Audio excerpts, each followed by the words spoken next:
मित्रों, हमारे YouTube channel पर आपका खूब खूब स्वागत है। आज हम बांसवाड़ा आए हुए हैं और बांसवाड़ा में जो हम ऐसे किसान जो जो होनहार किसान के यहाँ पे हम जो है फार्म हाउस पर आए हैं और हमें यहाँ पे बहुत जानकारी सीखने को भी मिलेगी और जानने को भी मिलेगी कि ये वास्तविक में इतना बड़ा फार्म हाउस खोला है और ये वेजिटेबल का है पूरा, यानी कि जो सब्जियों का जो पौधे लगाए उन्होंने टमाटर के पौधे लगाए हैं, इसके बाद उन्होंने पपीता भी लगाई है, ड्रैगन फ्रूट्स भी लगाए हैं, इसके बाद उन्होंने गलकी भी और तुरई वगैरह भी उन्होंने लगाई है। तो हमारा एक मेन मकसद ये था कि हमारे किसानों को इतना कुछ करने के बाद भी फ़ायदा नहीं हो रहा है और बहुत सारे अभी हमारे किसान जो है गरीब हैं और अब इतनी मेहनत करने के बाद भी उनको बेनिफिट्स कुछ मिल नहीं रहे। तो हमारा दिमाग में एक ये था कि सरकार जो है वो काफ़ी फ़ायदा तो दे रही है लेकिन हमारे किसानों तक पहुंच नहीं रही है।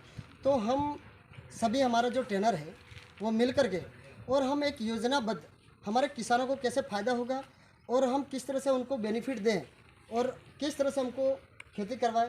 तो हम जो है फार्मिंग खेती जो करवा रहे हैं, तो इसके अंदर हम जो व्यावसायिक खेती करवा रहे हैं, तो व्यावसायिक खेती के लिए इतना बड़ा फार्म हाउस जो लगा हुआ है, तो हम इनके बारे में भी हम यहाँ किसानों से भी जानकारी लेंगे और अभी हम आपको बहुत सारी जानकारी देने वाले हैं। तो आइए हम हमारे जो खास ट्रेनर हैं उनसे भी आपको मिलाते हैं और आप उनसे भी बात कीजिएगा।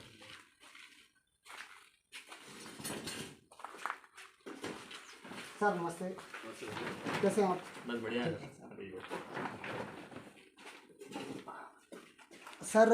आज यहाँ पे फार्म हाउस पे भी आए हुए हैं और सर से भी हम काफ़ी सारी जानकारी लेंगे कि इस खेती के लिए इनका काफ़ी प्रयास रहा है, किसानों के साथ में ज़मीन से इनका काफ़ी लगाव है, जुड़ाव है और इनके अंदर वो होनहार जो चीज़ है, जो एबिलिटी है कि जो किसान के लिए उनको क्या आवश्यकता है, किसान को क्या आवश्यकता है और ये समझ रहे हैं कि किसान को किस चीज़ की ज़रूरत है और किसान को और एक्स्ट्रा ऑर्डिनरी क्या चीज़ की ज़रूरत है। जैसे कि यहाँ पे जो रासायनिक केमिकल जो डालते हैं उसको छोड़ के उन्होंने उर्वरक जो पैदा होती है पैदावार, उसके लिए हम सर से बात करेंगे। सर नमस्ते। हाँ, अभी हम आपसे सर मिले और बहुत हमें खुशी हुई और अभी हमें थोड़ा हम यहाँ पे हम फार्म हाउस में आए हैं तो ये आपका काफ़ी प्रयास रहा है। तो इसके अंदर सर ये खेती में किसानों को आप ऐसा क्या चीज़ देते हैं जिससे कि किसानों को फायदा होता है?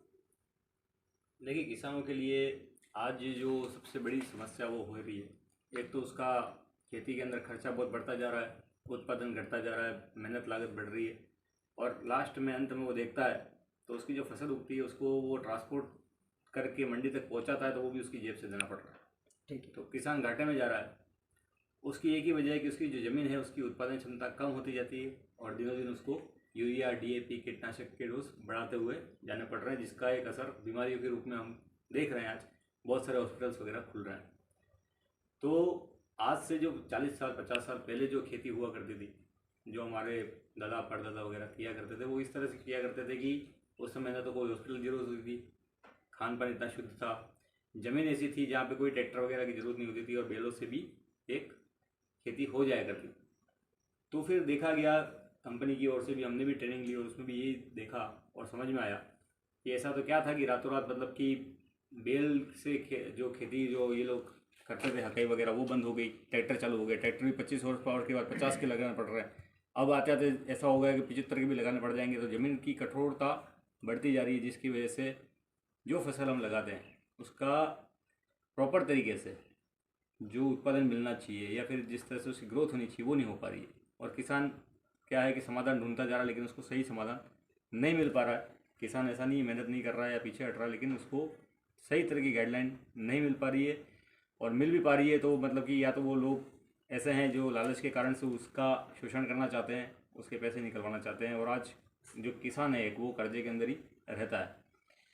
तो इस सब का समाधान लेके अब जो कंपनी हमारी ग्रीन बैंड करके है, जिसका मिशन है कि माँ धरती को बचाने का अभियान है, सेव द मदर अर्थ करके इसका मिशन है, जिसके अंदर हम लोग काम कर रहे हैं। मैं भी इससे पिछले 7-8 साल से इसी प्रोजेक्ट के साथ में जुड़ा हुआ हूँ। उसके जुड़ने की एक ही वजह थी कि किसानों का जो दर्द है, एक जिस तरह से उसकी ज़मीन उसके हाथों से एक निकलती जा रही है, साथ में बीमारियाँ बहुत सारी आ रही हैं और जो समाज है हमारा वो दिन प्रतिदिन दुर्बलता की ओर बढ़ रहा है, बीमारियों की ओर जा रहा है और सभी लोग इस चीज़ से परेशान हैं और समाधान किसी के पास भी नहीं है, समाधान की कोई बात भी नहीं करना चाहता है। एकमात्र जो समाधान इस कंपनी के पास में है पूरे भारत के अंदर, अगर मैं बता दूं कि यदि हमारी ज़मीन में कुछ ऐसे हमको उपयोग करने के लिए ये जो खाद वगैरह मिल जाए, जिससे हमारी ज़मीन वापस 40-50 साल पहले जैसी हो जाए, भुरभुरी हो जाए, ट्रैक्टर से अपन जो जुताई होती है उसको छोड़ के वापस बेलों की तरफ आ जाएं, बीमारियां वहाँ से हट जाएं और पूर्णतः हम जैविक को अपना लें। निश्चित तौर पर इसके अंदर 2 साल का तो समय लगता ही लगता है, क्योंकि केमिकल अपन डाल रहे हैं, यूरिया डाल रहे हैं, डीएपी डाल रहे हैं, उसको डालते डालते आज कम से कम 25-30 साल हो गए। तो ऐसा तो नहीं है कि कोई चमत्कार नहीं है कि 1-2 महीने में या 1 साल के अंदर वो चीज़ खत्म हो जाएगी या वो चीज़ छूट जाएगी। हमें धीरे धीरे करके रासायनिक खादों का उपयोग कम करते हुए जैविक पे आना पड़ेगा, जिससे किसान की आय भी बनी रहे, उत्पादन भी बढ़ता रहे और दूसरी तरफ क्या है, ज़मीन का सुधार भी होता जाए।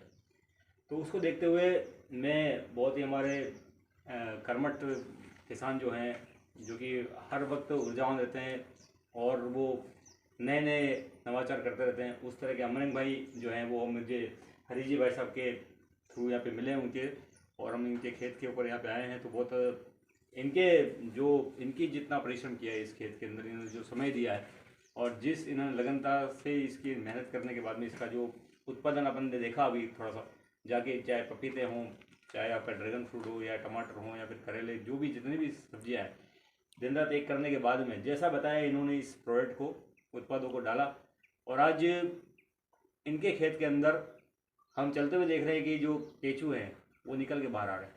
जनरली अपन देखेंगे तो केचुए दिखते ही नहीं खेतों के अंदर, और ज़मीन इनकी जो है वो चाय पत्ती जैसी भी होगी। उसका कारण सिर्फ एक है, ये जो उत्पाद हैं ग्रीन पैड के, जिसके अंदर सबसे पहले हमने इनको ये बताया था कि आप ज़मीन को जब जुताई करते हो तो उसके अंदर इसका जो खाद है, जो ज़मीन को भुरभुरी करता है, उसको नरम बनाता है, उसके जो ढीले जो बंदे होते हैं, टाइट ज़मीन होती है उसको ढीला करता है। तो उसमें आपको हमने प्रीमियम बताया, भूमि पावर बताया, ये हमारा बेसिक है, रूट गार्ड वगैरह, जो कि ज़मीन के अंदर से जो बैक्टीरिया, सूक्ष्म बैक्टीरिया जो होते हैं, जो कि अपने आंखों से नहीं दिखाई देते, केचुए तो और भी देख लेते हैं अपन, लेकिन उससे भी छोटे बैक्टीरिया जो कि हमारे खेतों के लिए और उस मिट्टी के लिए बहुत ही उपयोगी है, तो वो उस प्रीमियम और भूमि पावर के अंदर ऐसे डले हुए हैं जो कि उसकी बैक्टीरिया के कल्चर को बहुत ही उपजाऊपन लेके आते हैं।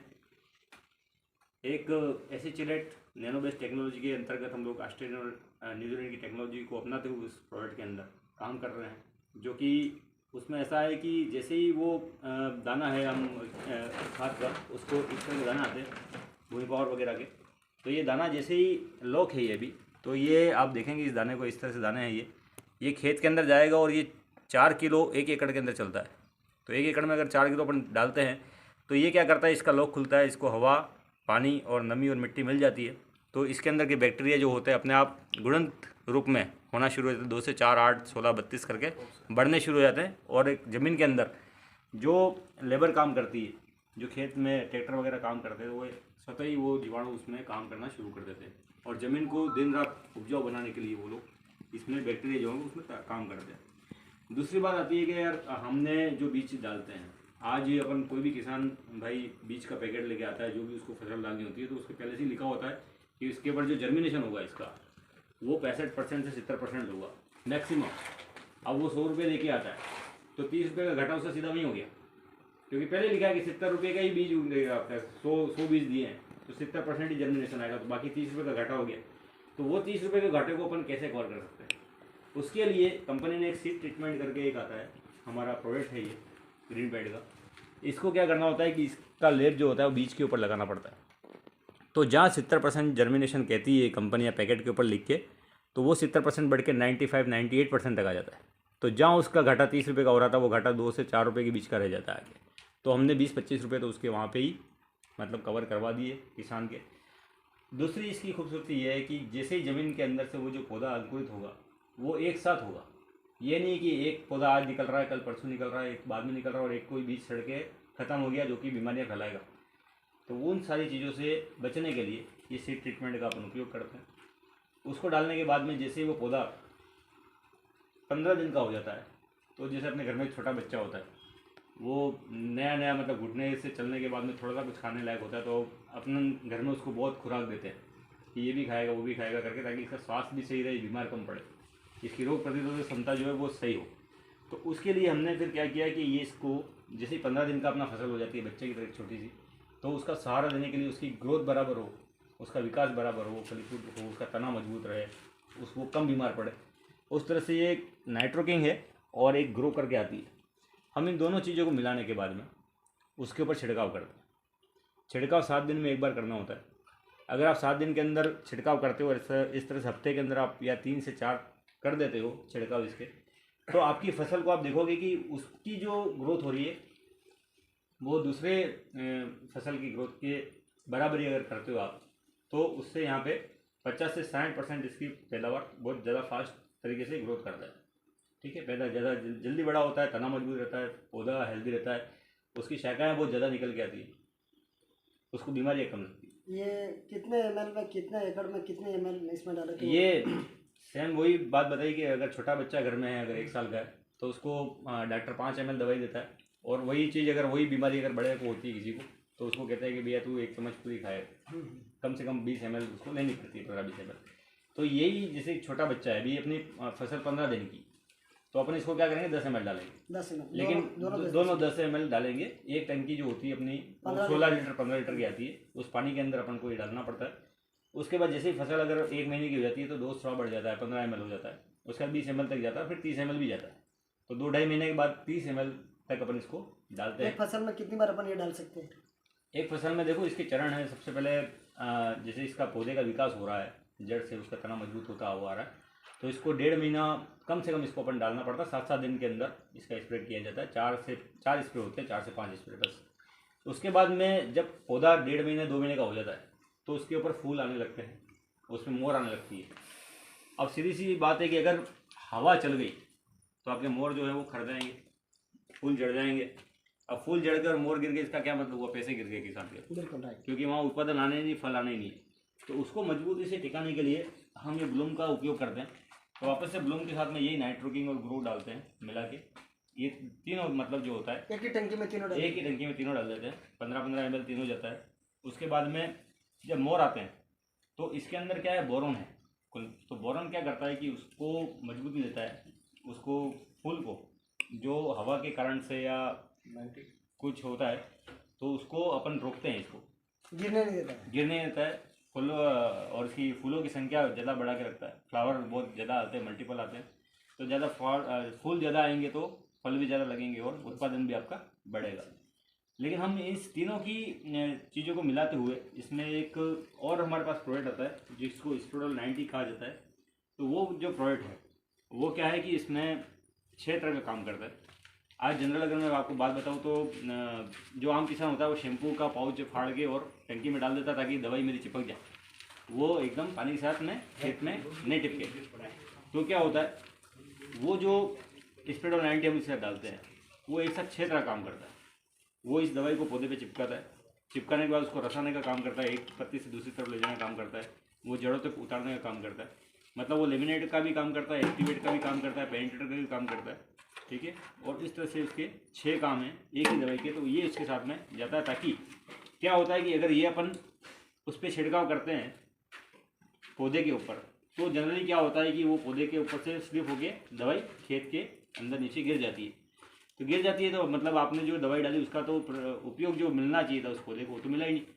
तो उसके लिए वो जो हमारा स्प्रेडोल 90 आता है उसको डालना बहुत जरूरी रहता है, साथ में मिला के। स्प्रेडोल 90 इस तरह की एक आती है हमारे साथ में बोतल।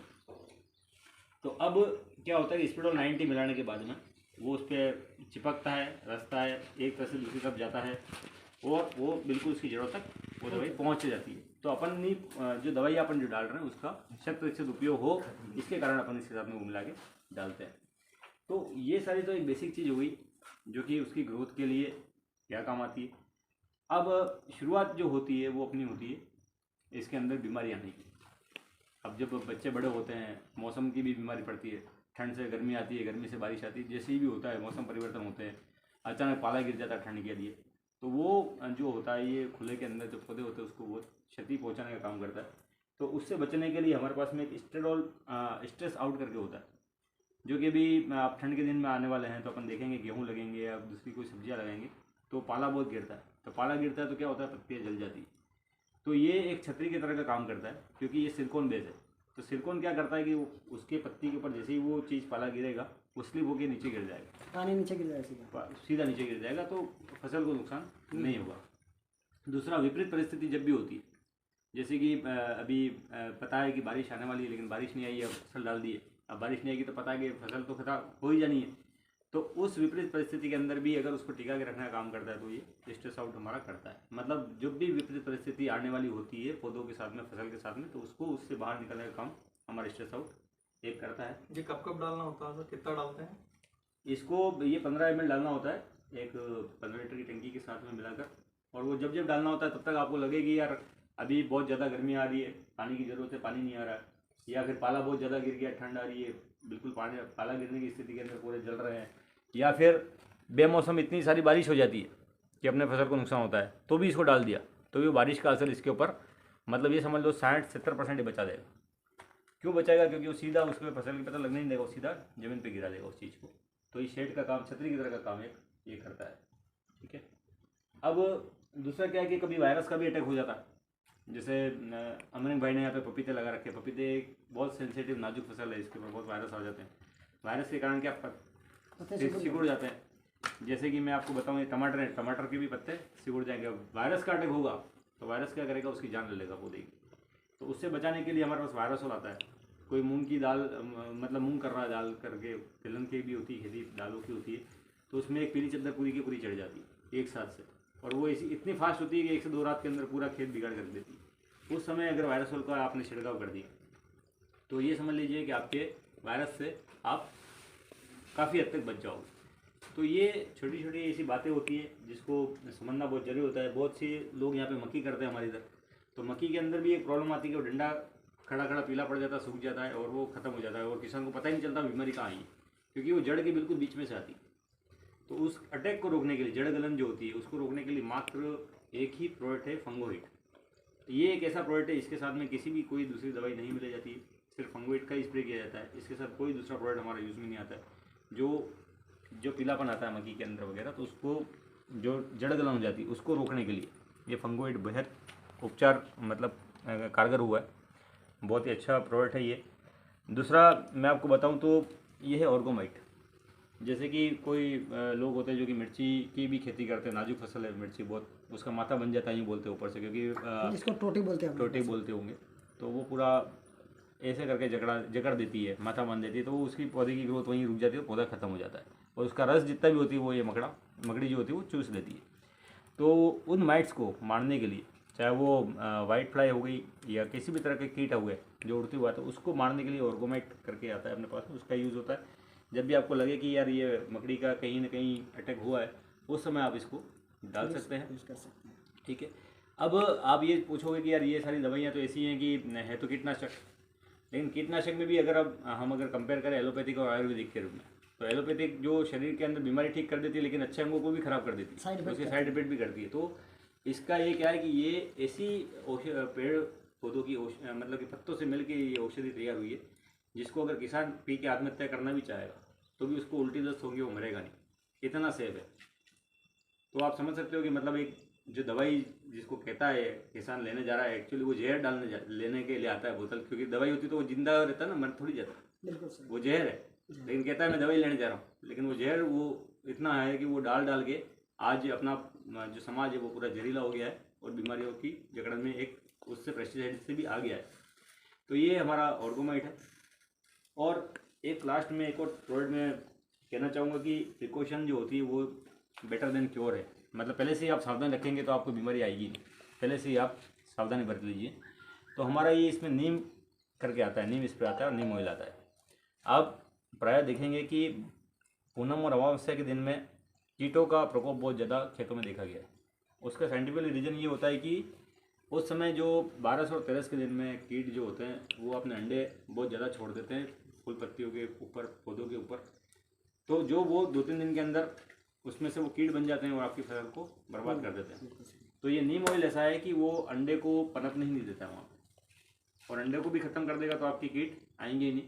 तो इसका लॉजिकल ये 12-13 को अगर इसका छिड़काव किया जाए आपके खेत के अंदर, तो आपको ये दूसरे जो दवाइयाँ हैं वो बहुत कम यूज़ में आएंगी, क्योंकि आपने बचाव पहले ही कर लिया इसका डाल के। तो जहाँ बचाव कर लेते हैं तो वहाँ बीमारी आने का खतरा कम हो जाता है। बीमारी आ भी जाती है तो जहाँ आपके 100 रुपये लगने हैं वहाँ पे आपका काम 20-30 रुपये के अंदर ही हो जाता है। तो ये बेहद खूबसूरत प्रोडक्ट हमारा एक नीम ऑयल करके है, जिसको आप इसके अंदर हर मतलब अमावस्या के पहले और पूनम के 2 दिन पहले इसको डालना बहुत ही आवश्यक है। यदि आप चाहें तो इसको ग्रो नाइट्रोकिन के साथ भी मिलाकर स्प्रे कर सकते हैं, इसका कोई साइड इफेक्ट नहीं। तो इतनी बात करते हुए मैं ठीक है। और ये डीएपी के बारे में भी, ये डीएपी है, ये डीएपी है। हाँ, ये एक्चुअली अपना डीएपी है, जो आज डीएपी आप देखते हैं बाज़ार के अंदर बहुत महंगा मिल रहा है, और महंगे मिलने के बावजूद भी उसके जो इस तरह के जो रिजल्ट आने चाहिए वो अपने को किसानों को मिलते नहीं, और वो हार्ड कर देता है। तो ये जो डीएपी है वो इतना शानदार तरीके से काम करता है कि इसके ज़मीन के अंदर नमी तो बनाए रखेगा, नमी बनाए रखने के बाद में इसको ज़मीन को भी सॉफ्ट करेगा। इसके माइक्रो बहुत है, माइक्रो न्यूट्रिएंट्स है इसके अंदर, वो दे के, और जो तैयार जो खाना होता है, जो पड़ा हुआ है और जो पौधा ले नहीं पाता, उसको लेने के अंदर ये बहुत ही उपजाऊ तरीके से मतलब कि काम करता है, और पौधा इसको लेने में सक्षम होता है, जो कि न्यूट्रिशन उसके अंदर खेतों में रखे हुए हैं। और डीएपी का उपयोग जो है वो, जो आप रेगुलर भी डीएपी यूज़ कर रहे हो या यूरिया यूज़ कर रहे हो, तो यूरिया का अगर आप 30 किलो का बैग डालते हो तो अभी आपको 15 किलो या 10 किलो डालना है, यानी आधा कर देना है।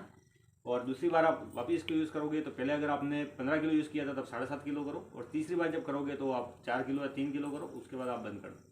तो इससे क्या होगा कि आप धीरे धीरे करके केमिकल यूरिया डीएपी से मुक्ति पा के पूर्णतः जैविक में आ जाओगे। आपको फसल भी अच्छी मिलेगी, आपको आर्थिक रूप से कुछ भी किसी भी तरह का नुकसान नहीं होगा।